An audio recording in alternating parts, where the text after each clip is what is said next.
بسم الله الرحمن الرحيم الحمد لله والصلاة والسلام على رسول الله أما بعد اللهم ربي يسر ولا تؤسر وتمم بالخير Assalamu alaikum ve rahmetullahi ve berekatuhu. Hürmetlik ustazlar ve qarındaşlar.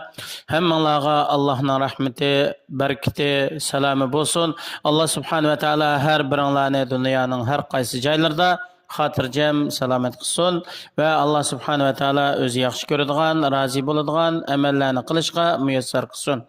Bugungi tafsir darsimiz Baqara surasi 177 oyatdan 182 oyatgacha. أعوذ بالله من الشيطان الرجيم بسم الله الرحمن الرحيم ليس البر أن تولوا وجوهكم قبل المشرق والمغرب ولكن البر من آمن بالله واليوم الآخر والملائكة والنبيين وآتى المال على حبه ذوي القربى واليتامى والمساكين وابن السبيل والسائلين وفي الرقاب وأقام الصلاة وآتى الزكاة والموفون بأحدهم إذا آحدوا والصابرين في البأساء والضراء وحين البعث أولئك الذين صدقوا وأولئك هم المتقون. Yuqorida o'qilgan oyatning qisqacha tarjimasi faqat kun chiqish, kun bitish yoki boshqa taraflarga yuzlanib qo'yishning o'zilam Allohning huzurida Alloh rozi bo'ladigan yaxshilik hisoblanmaydi. Haqiqiy yaxshilik degan qaysi desa, haqiqiy yaxshilik degan kimki Allohni bir iloh deb e'tiqod qilib Allohga ishonsa, qiyomat kunining haq ekanligi, qiyomatning bo'ladiganligiga ishonsa va barliq farishtalarning Alloh tarafdan yaratilgan, Allohga osiylik qilmay ibodat qiladigan bandalar ekanligiga ishonsa va Alloh tarafdan nozil qilingan samoviy kitoblarning hammasiga ishonsa va Adam alayhissalomdan tortib payg'ambarlarning tuganchisi bo'lgan Muhammad alayhissalomgacha bo'lgan barliq payg'ambarlarning hech birini orib o'tmasdan ularning hammasiga ishonsa va o'zi pul molni yaxshi ko'rish bilan va pul molga hiris bo'lish bilan turug'liq pul molni Allohning yo'lida sarf qilsa, o'zining yaqin urug' tuqqanlarga xayri ehson qilsa, egi chaqsiz qolgan yetim yesirlarga yordam qilsa,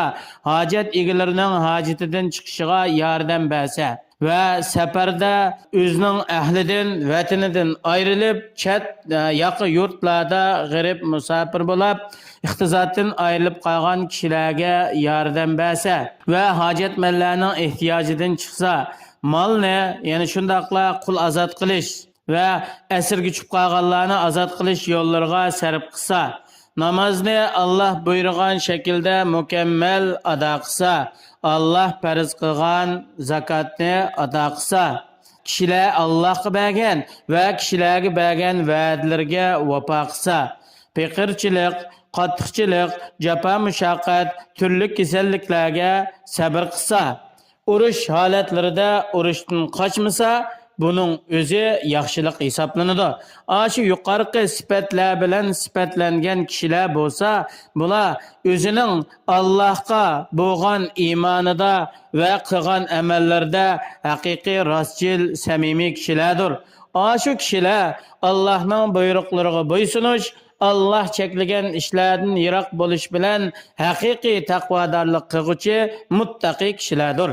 يا أيها الذين آمنوا كتب عليكم القصاص في القتلى الحر بالحر والعبد بالعبد والأنثى بالأنثى فمن عوفي له من أخيه شيء فاتباع بالمعروف وأداء إليه بإحسان ذلك تخفيف من ربكم ورحمة فمن اعتدى بعد ذلك فله عذاب أليم ولكم في القصاص حياة يا أولي الألباب لعلكم تتقون.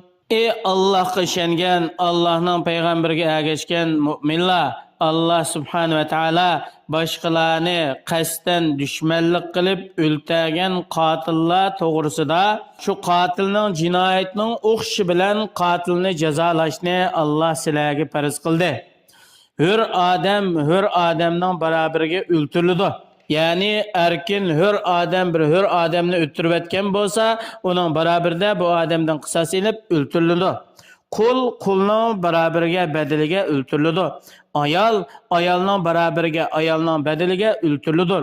Agar o'ltirilgan odam o'lib ketishdan ilgari o'zining qotilini afu qilib etgan bo'lsa, yoki o'ltirilgan odamning egalari, oila tavobatlari qotilni diyet ilishning barabarida qotilni afu qilib etgan bo'lsa, endi diyet degan qotilning oila tavobatlari maqtul ya'ni o'ltirilguchining oila tavobatlariga beriladigan ma'lum miqdordagi moldan iborat bo'lib, buningki miqdori oyat hadislarda ochiq belgilangan. Agar shu diyetni qabul qilib qotilni afu qilib etgan bo'lsa, bular qotildan afu qilib etgandan keyin chiroyliqcha shu diyetni talab qilib elish kerak bo'ladi. Ya'ni qotilga minnat qilmasdan, aziyat yetkazmasdan chiroyliqcha diyetni elish kerak bo'ladi. Shuningdek, qotilga va uning oila tavobatlariga nihoyat yaxshilik, xayr, ihson bilan diyetni chiroyli shaklda ado qilish kerak bo'ladi. Ya'ni vaqtni so'zib etmasdan yoki o'ltirilgan kishining egalarini ziriktirib qo'ymasdan vaqtida diyetni o'tash kerak bo'ladi. Shu hamda afu qilish va diyet elish bo'lsa, ey mu'minlar, Robbinglar tarafdan sizlarga qilingan bir xil yengillik va Alloh subhanahu va taoloning mushu ummatga qilgan bir rahmati.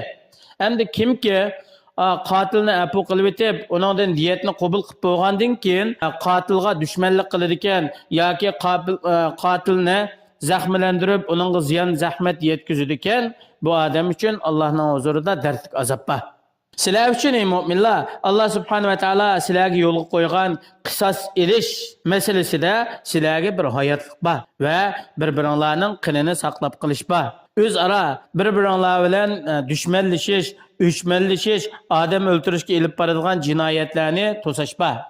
Buni haqiqiy aqli ishlaydigan kishilar, Allohning shariatiga bo'ysunib, Allohning buyrug'i bilan amal qiladigan, Alloh bergan aql farosatni ishlata oladigan taqvodor kishilar buni bilalaydi. كتب عليكم إذا حضر أحدكم الموت إن ترك خيرا الوصية للوالدين والأقربين بالمعروف حقا على المتقين فمن بدله بعدما سمعه فإنما إثمه على الذين يبدلونه إن الله سميع عليم. Ey mu'minlar, sizlarning biringlarga o'lim hozir bo'lgan vaqtida, ya'ni jon sakrat tushib qolsa, jina halqumga kelib qolgan vaqtida, o'limning alomatlari, sabablari ochiq-oshkora ko'rilgan vaqtida, bu odamningki mol dunyolari ko'p bo'lib qolsa, ota-onalari, urug' tuqqanlarga Alloh subhanahu va taolo buyurgan shariatda belgilagan doirada vasiyat qilish farz qilindi. Ya'ni bu molda vasiyat qilish umum molning 3dan 1 qismidan ishib ketmaslik sharti bilan. Bu Allohdan qo'rqadigan taqvodor kishilarning haqqida alohida ta'kidlangan bir ish. Bu ish miros oyati nozil bo'lishidan ilgari islomning avvalida bu hukm kuchga ega bo'lgan. Miros oyati nozil bo'lgan vaqtida meyittin miras aladigan her bir mirasxo'rning miroslari va uning aladigan miqdori belgilendi. Hamda kimki vasiyatni o'zgartirib etadi ekan, ya'ni vasiyat qilingan narsadan ortiq birib etish yoki vasiyat qilgan narsani kamaytib oz birib etish yoki vasiyatni bilib bo'lgandan keyin buni cheklab qo'yib bermaslik, shundoq ishni qiladi ekan, buning gunohi vasiyat qiluvchiga emas, ashuni bilib turib o'zgartirib etgan vasiyat qilingan odamga bo'ladi.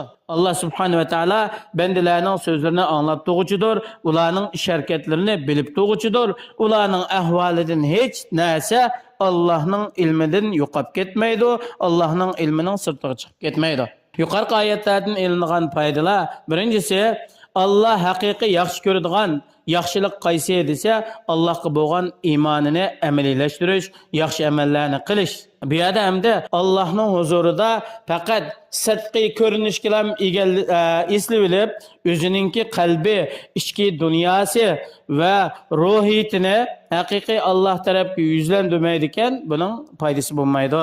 Allah subhanahu ve taala yo'lga qo'ygan qisos elish prinsipini, masalan, odam o'ttasin yoki yorlandusin, buningdagi qisos elish prinsipini haqiqiy tatbiqlab ijro qilgan vaqtida jamiyatlardagi zulm, qasddan odam o'ldirish, qasddan kishilarni yorlarlash qatorliq jinoyatlar cheklanadi, kishilarningki jonlari salomat qoladi, insonning hayoti shuning bilan saqlanadi.